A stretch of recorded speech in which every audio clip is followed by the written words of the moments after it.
nos deve alguma coisa? Vocês acham? Não. Frequentemente nós agimos como se Deus nos devesse alguma coisa. Nós esperamos ser recompensados pelas nossas boas obras, desejamos algum reconhecimento da nossa bondade e da nossa retidão. Na linguagem bíblica, as pessoas que tinham as suas vidas em ordem diante de Deus, de acordo com a lei, eram chamadas de justas. Os fariseus, que eram um grupo organizado dos judeus, se esforçavam para cumprir a lei.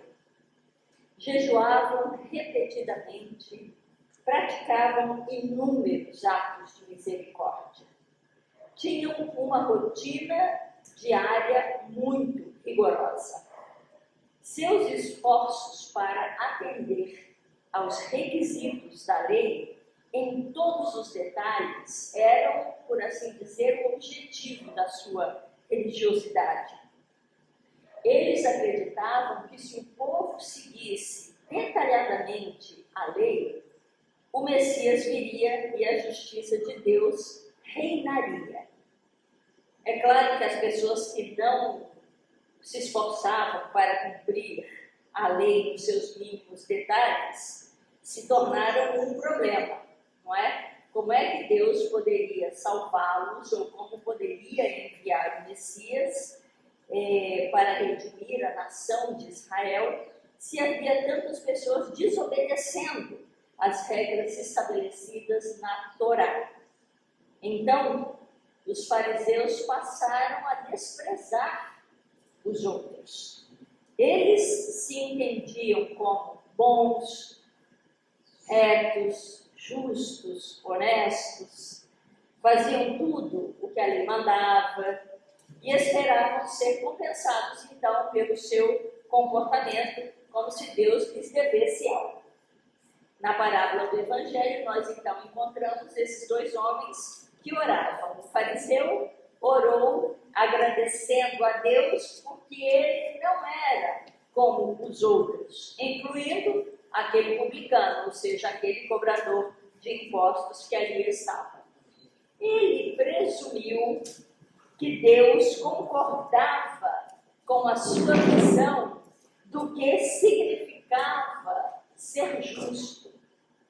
Presumiu igualmente que Deus o considerava melhor do que os outros e de que se tornara, quem sabe, uma espécie de cúmplice do seu sentimento de superioridade.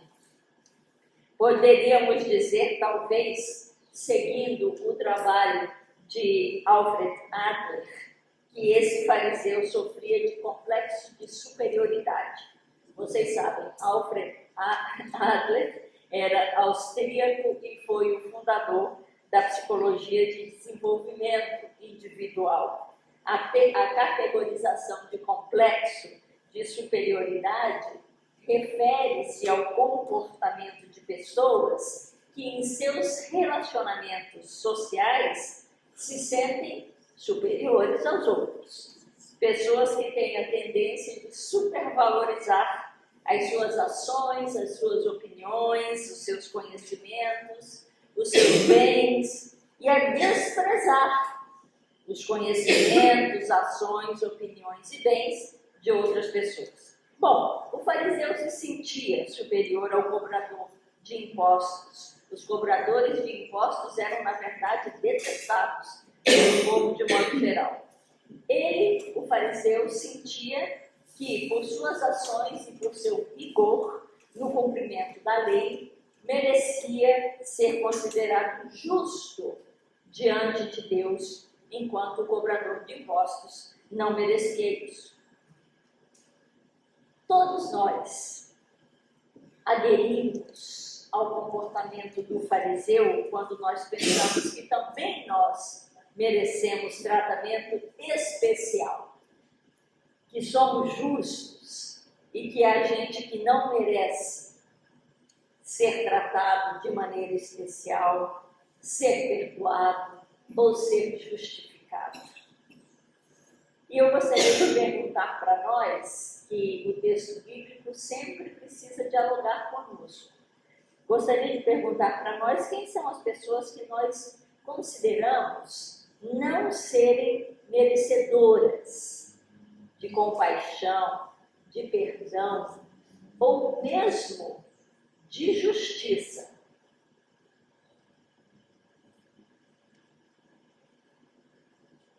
Esse assunto e essa reflexão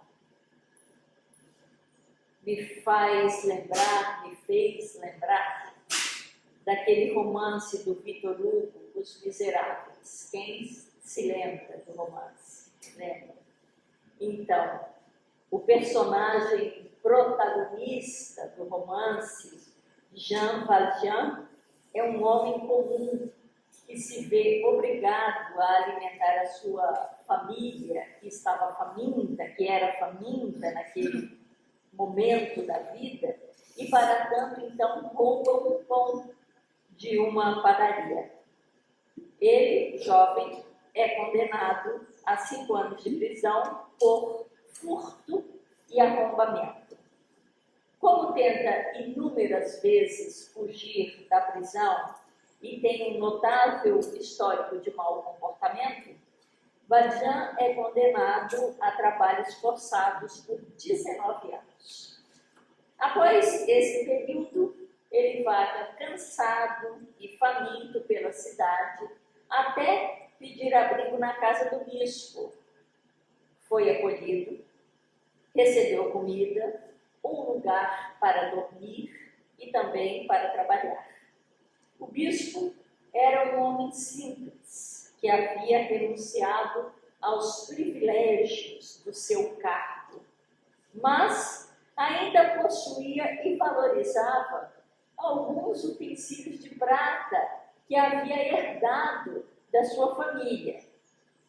Mas, durante uma noite, Jean Valjean pegou os utensílios e fugiu. Claro que o bispo ficou muito decepcionado. Jean Valjean, no entanto, foi capturado pela polícia e levado de volta à casa do bispo. Quando os policiais perguntaram ao bispo se Jean Valjean havia roubado a sua prata, o bispo respondeu: não, eu dei a ele. E aí, Jean Valjean foi inocentado e libertado. Transformado pela atitude do bispo, Valjean mudou-se da França para a Alemanha e mudou também a sua identidade. Tornou-se, anos depois, um homem muito rico e misericordioso e ajudou milhares de pessoas. Construiu escolas, hospitais, fábricas para gerar emprego para aqueles que viviam na miséria. Era amado por muitos. Salvou muita gente da fome e da morte. Adotou como sua a filha de uma empregada que havia sucumbido. Mas Jean Valjean vivia atormentado pelo seu passado. E havia um inspetor chamado Javert, um homem obcecado pelo cumprimento da lei, que jamais deixou de persegui-lo. Um dia, Jean Valjean foi reconhecido. E a partir daí, então, precisou fugir e se escondeu.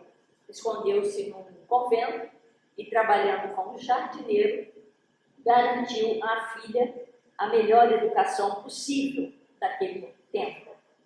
Meteu-se numa revolução depois para salvar um jovem por quem a filha havia se apaixonado. Viveu uma vida transformada e morreu com a tranquilidade de quem havia recebido a redenção. Mas para a lei, ele continuou sempre na categoria de imperdoável, de injustificável. Bom, às vezes nós colocamos as pessoas nessa condição quando nós tentamos definir o que é certo, o que é errado, quem é digno de ser perdoado ou de receber a nossa justificação ou mesmo a justificação de Deus. Somos um tanto quanto pretensiosos. Mas nós não somos justificados pelo que fazemos ou pelo que somos. Nossa justiça não vem das nossas próprias boas atitudes ou ações corretas. Nós somos justificados pela misericórdia de Deus, por sua graça, nada mais, nada menos. Essa foi a grande verdade que a Reforma Protestante conseguiu, inclusive,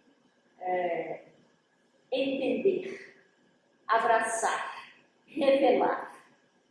Nossa misericórdia, nossa compaixão pode se tornar hipocrisia quando não nasce do profundo reconhecimento de que tudo o que somos, tudo o que temos e fazemos provém da misericórdia de Deus. O perdão, a justificação, a justiça nos alcança como um ato completamente gratuito do amor de Deus. Não dependem de nós. São absolutamente incondicionais. Mas é claro que esse perdão e esse amor incondicional de Deus nos compromete com princípios, com valores, com comportamentos, com lutas, não é? Em prol daquilo que Deus quer para nós, para a humanidade e para o mundo, para a sua criação de modo geral.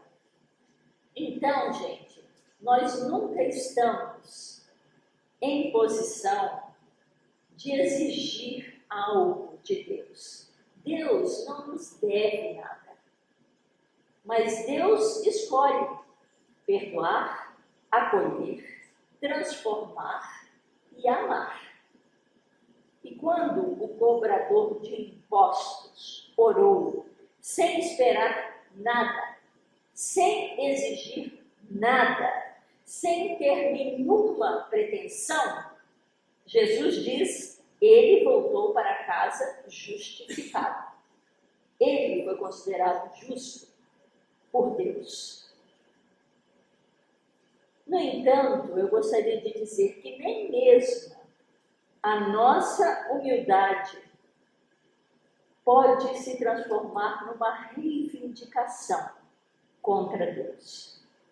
É isso que muitas vezes nos frustra e é por isso que frequentemente a gente repete o papel do fariseu. Ser humilde é reconhecer nossa total dependência de Deus. É reconhecer que estamos de mãos vazias, que diante de Deus nós estamos simplesmente de mãos vazias. Tudo que fazemos não é suficiente. Estamos no melhor lugar quando estamos junto com o publicano, com o cobrador de impostos, dizendo simplesmente, tem misericórdia de mim, tem piedade de nós, querido eleison. É por isso que a gente, todo culto, no início do culto, nós cantamos, oramos, pedimos, Kyrie eleison, tem piedade de nós. Não é a lei que nos justifica ou salva, não é o cumprimento de todas as regras ou de todas aquelas coisas que são instituídas. Lutero dizia que a lei reivindica o fundo do coração. A lei em si não tem sentido. O que tem sentido é o fundo do coração que ela requer. É isso que tem sentido. Não é a lei, portanto, não são as obras, não é nem a transformação da vida, conforme ocorreu no romance de Victor Hugo. A humildade, não é a humildade, não é nem o esvaziamento nosso diante de Deus. A única e exclusiva coisa que nos acolhe, que nos justifica, que nos ampara é a graça e o amor abundante de Deus. Diante de Deus, dizia Lutero, nós somos mendigos. E eu quero terminar esta reflexão nesta manhã com um poema, de novo, da Emily Dickinson, que diz: 2 vezes tudo perdi, em meio à relva e a turmões. 2 vezes parei mendiga, Senhor Deus, ante teus portões. 2 vezes desceram anjos, com uma nova provisão. Mais uma vez estou pobre, ó Pai, banqueiro, ladrão.